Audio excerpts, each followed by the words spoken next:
Hello, everybody. Welcome along to SportsBet TV with me, Paul Alster. I'm here looking forward to the last weekend of August. Yes, we're almost on the cusp of the autumn schedule. Well, I have three selections for you for Saturday, the 27th of August at the start of the bank holiday weekend. And I'm hoping that they're going to run very well indeed.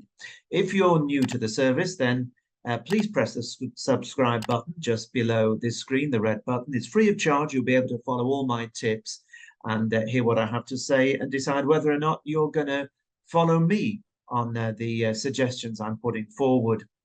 Well, last week, of course, we had 4 days at York.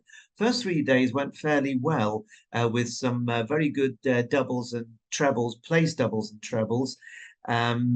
No winners, but of course, when you're tipping big odds, sometimes a 40 to 1 place, of course, is far better than backing an odds-on shot for the win. And that's something that seems to be lost on one or two of the correspondents I noted below. But the penny will eventually drop if they have any pennies left, backing shorties all over the place. Of course, Saturday. It didn't work out Saturday. This is what happens sometimes when you're tipping them at a price. It was a strange old day at York. They all came over to the stand side and well, long story short, not a day I'll be remembering with any great fondness, I promise you. I'm looking forward to three selections here for this weekend. I'm going straight to them. The first of them is at Goodwood, the 225.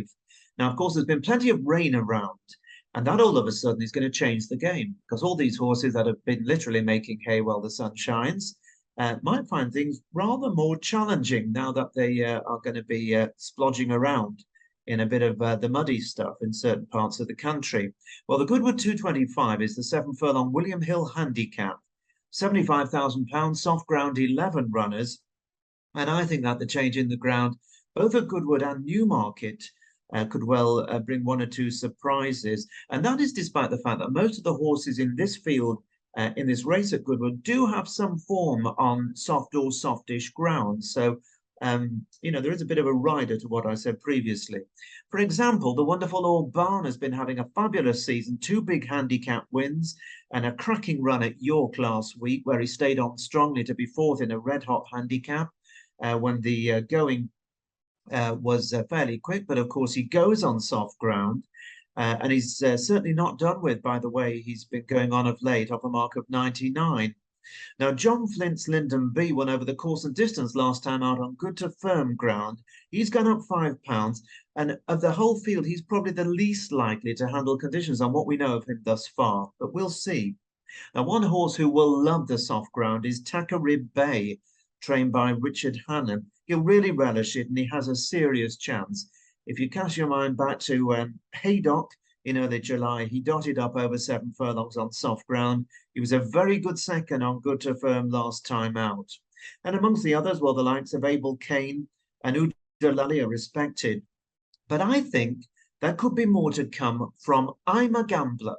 And that's my suggestion. I'm a Gambler for Mark Johnston, who, of course, now trains on the licence with his son Charlie. And Andrea Atzeni has been called on to do the steering. Now, here we have a 3-year-old going up against older horses, which is always interesting to try and figure it all out. A horse who's won 6 of his 20 races and been placed a further 6 times, like so many of Mark Johnston's horses. He takes his races so well and always looks a picture. He's had a great season, 3 wins, improving all the time, going up a total of £18. And his latest course and distance win was really impressive. He beat Gisburn by a length and 3/4, and that was on good to firm ground. Now, in his career so far, over the 2 seasons he's raced, I'm a Gambler who runs in the colours of John Brown, by the way, who used to be the chief executive or the chairman of William Hill's organisation back in the day when, around the turn of the century, the early 2000s, when William Hill was changing his position to become a big digital operator from not just a high street operator. That was part of John Brown's thing, followed by Ralph Topping, of course. Anyway, John Brown owns this horse, and he's owned some good ones over the years. As we know, The Last Lion is one that he did very well with. But this horse has run 4 times on ground with soft in the description, good to soft or soft. He's never been out of the first 3. And I think he possibly has more to offer on this surface, and it certainly hasn't put Mark Johnston off running him. And there are a few shrewder judges than Mark Johnston, who, of course, we should send major congratulations to 5,000 career winners he clocked up last week. Absolutely amazing, Mark Johnston. What he's done has changed the face of training in Britain. He's become the equivalent on the flat, really, of what Martin Pipe was over jumps. Anyway, I'm a Gambler, who is also, by the way, entered on Sunday over course and distance for a 7 furlong Group 3. So that's how high they rate him at Mark's premises in Midland. They obviously feel he's a very good horse. Now, this bulletin is being recorded at about 10:15 on Friday morning. So I don't know whether they're leaving him in that race just in case. But I'm a Gambler for me on Saturday is the choice. 12 to 1 each way on the early prices. Betfred are offering 4 places early doors, but check out, and we'll be keeping an eye on what the medium best placed odds are for the race. So 12 to 1 each way. I'm a Gambler, 4 places, Betfred, Goodwood 225. And then to Newmarket, and the 3:15 is the listed Hopeful Stakes over 6 furlongs. Once again, 11 runners, and again on soft ground. And the field includes last year's winner of the race, the wonderful Summergand for David O'Mara. He's back again only a week after winning really well at York, and he handles soft ground perfectly well. He's sure to be on the premises. A horse I really like is Great Ambassador for Ed Walker, who was placed last year in the Stewards Cup at Goodwood on soft ground. He also ran second to my tip Bielsa in the Air Gold Cup last year, and he registered a listed win, and has been rock solid in a few runs this season, including 6 of 28 last time out in the Stewards Cup back at Goodwood. Now, the dark horse of the race is trained by Simon and Ed Crisford. It's called Danae, a 3-year-old filly who's only had 3 runs, a really fascinating horse. She hasn't run for a year, and that obviously is a worry because she's obviously had an issue. You wouldn't keep a good filly out of action for a year, especially at this stage of their career, if there was nothing wrong. She ended last season finishing 3rd in a Group 3 in France on soft ground last August. Then she ran a next second in a Group 3 at Goodwood. So she's got a lot of talent. She ran all her races last year over 7 furlongs. I suspect she might have been showing a little bit more speed in her homework this year. So she drops back to 6 furlongs. She did win on her debut as a 2-year-old, so she might be one that can be readied first time out. The market, I think, will tell us whether or not they're fancying Danae. And another horse of interest here is Pure Dreamer in the Barnet colours, the old Time Charter colours, for those old enough to remember that great mare back in the day. Richard Hannon trains Pure Dreamer, 4 wins from 5 handicaps this year, including winning well over course and distance last time, so a progressive sort. But I'm really interested in a horse here that is coming down from the north, and it's called Mochalita, trained by Adrian Nichols at Thirsk and ridden by Frankie Dettori. Now, this is a rags to riches horse from last year. You may or may not know the story, but she started off last year as a 3-year-old with a very, very low rating. She'd sown nothing as a juvenile. She won 3 sellers, which takes a bit of doing, even at a lowly level. Then she went on to win 2 6-furlong handicaps at Haydock, 1 on heavy, 1 on good to soft. Then she was only beaten a length at Royal Ascot last year in a hot handicap, only beaten a length before going on to win at Deauville in a listed race on soft ground. Note she loves soft ground. And she rounded off the year. And remember, this is a horse that Adrian Nichols started off in a selling handicap last year. She ended up finishing 4th in the Group 1 Prix de la Baye at Longshot on Arc Day behind a Case of You on heavy ground. Just the most remarkable progression, and it's the stuff dreams are made of for all small owners.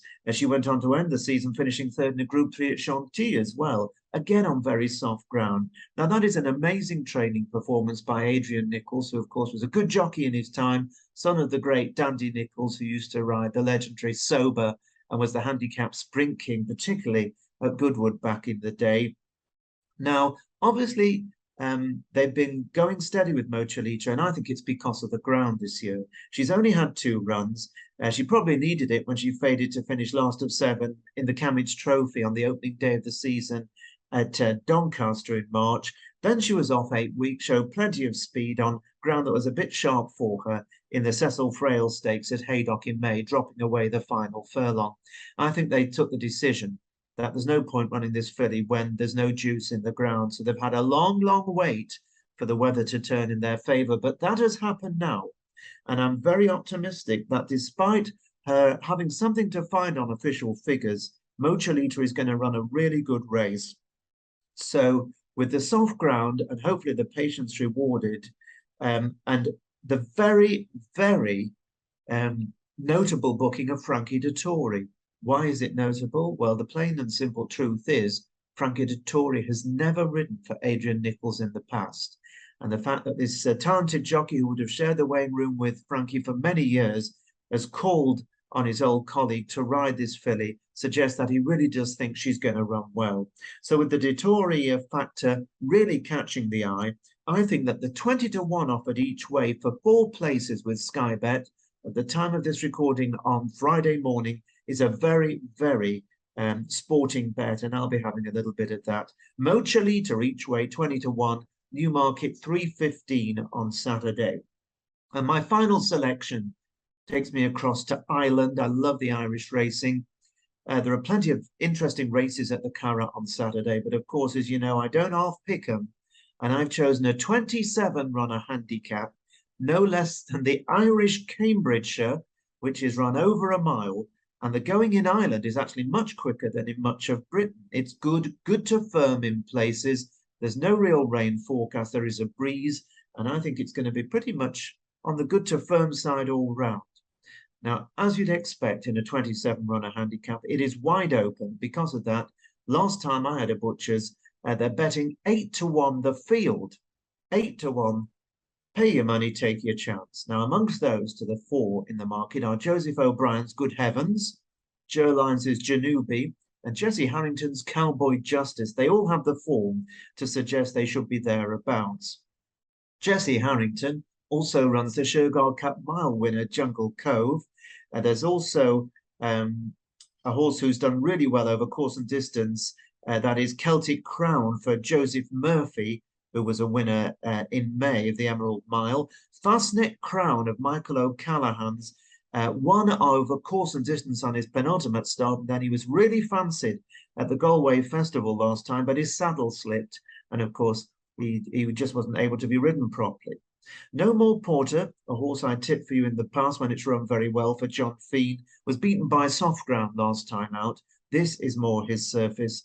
And if you're looking for one at a very, very big price, then Monasib is a horse who had classic pretensions last season. His yard, Kevin Prendergast, have been under a cloud for a very long time. I know I think they've had 3 or 4 winners from their last 5 runners. So that one is from a yard that's flying and it's big odds. But in this race, Adrian McGuinness, who loves his handicaps over around a mile, is saddling 6. I'm not going to run through them all. I'm just going to tell you that my choice among Ado McGuinness's 6 runners is Pierre Lapin, who is trained by Adrian McGuinness and the mount of the young star Irish rider Ben Cohen. Now, Pierre Lapin is an interesting horse because he's a 5-year-old gelding who's only won twice. They were both for Roger Varian when he was trained in Britain back in 2019, and that was as a juvenile.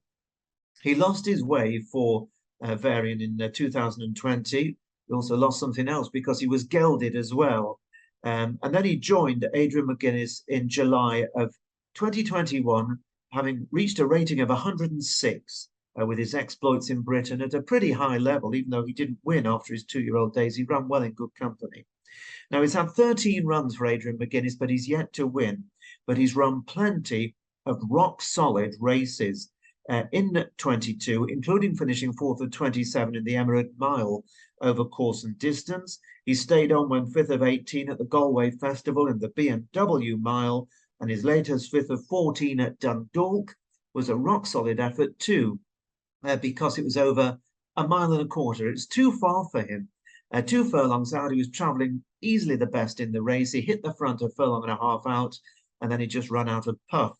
So that was just too far for him, but it will have got him ready for this. Now, the thing to note, if you go back through the form of Pierre Lapin, and you can do that very easily, is that the only time he's won is when there's been good to firm ground or good to firm mention. And as I said, At the Curragh, it is unseasonably quick, good to firm in places, and it may dry out further. So the point about the horse is he's never had ground on the quick side since he's come to Ireland. He's been plugging away on good to soft ground, sometimes good to soft, good in places. And he's now down to a mark of 89, which is £17 lower than when he left Roger Varian. He's also being equipped with the visor for the first time, which might just sharpen him up and concentrate his mind. He's drawn in 4, which I don't know if is a good or a bad draw. You just never know. But the fancied horses are actually spread across the track from the near side to the far side. And he's got the excellent Ben Cohen on board. So I think Pierre Lapin is one who will go very well if he gets the gaps and all goes okay. And 25 to 1 offered each way for 7 places with Bet365 is very tempting, and it certainly tempted me. Maybe it'll tempt you. So Pierre Lapin is my choice in the Irish Cambridgeshire at the Curragh 4:15, one of 27 runners in that race. Those are my 3. I'll be having an each way patent on those that little trio. It's up to you what you decide to do. And I hope very much you'll have a great weekend's racing and enjoy the bank holiday. All in all, let's hope the weather stays decent. I'll be back same time next week with my views on the weekend racing. And of course, next weekend, we've got Haydock, the Sprint Cup, and there's also lots of other excellent action across Britain and Ireland. But for now, from me, Paul Alster at SportsBet TV, it's goodbye. Enjoy your bank holiday.